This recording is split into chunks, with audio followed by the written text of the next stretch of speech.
Venimos hoy a cantarte como humildes peregrinos, Virgen Santa y Morenita, Madre del pueblo argentino.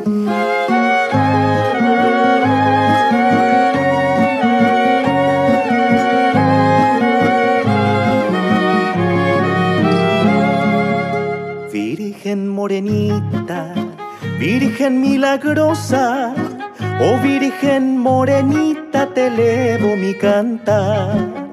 Son todos en el valle devotos de tus ruegos, son todos peregrinos, Señora del lugar. Son todos en el valle devotos de tus ruegos, son todos peregrinos, Señora del lugar. Virgen Morenita, India fue tu cuna, porque India tú naciste por la gracia de Dios. Así somos esclavos de tu bondad divina, así somos esclavos de tu infinito amor. Así somos esclavos de tu bondad divina, así somos esclavos de tu infinito amor.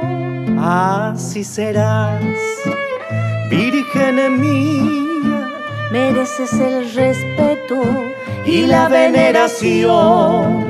Por eso yo te canto y te elevo mis plegarias y pido que escuches mi ruego, por favor.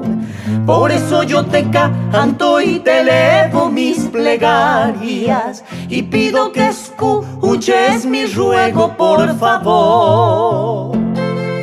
Gracias, Yamila, por cantar conmigo a la Virgen Morenita. A vos, Miguel, gracias. 2 cantores para la Virgen India.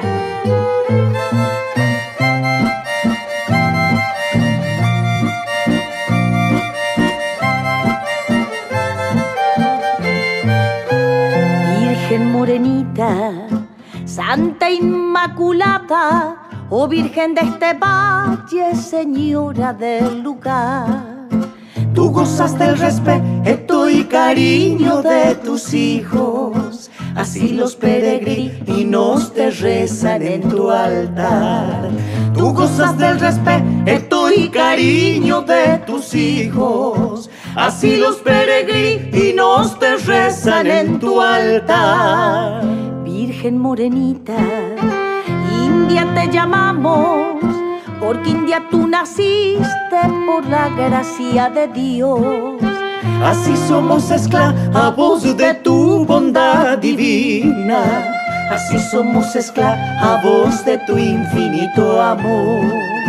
Así somos esclavos de tu bondad divina, así somos esclavos de tu infinito amor.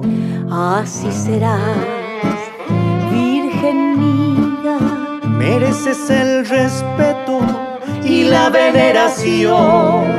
Por eso yo te canto y te elevo mis plegarias y pido que escuches mi ruego, por favor. Por eso yo te canto y te elevo mis plegarias y pido que escuches mi ruego, por favor.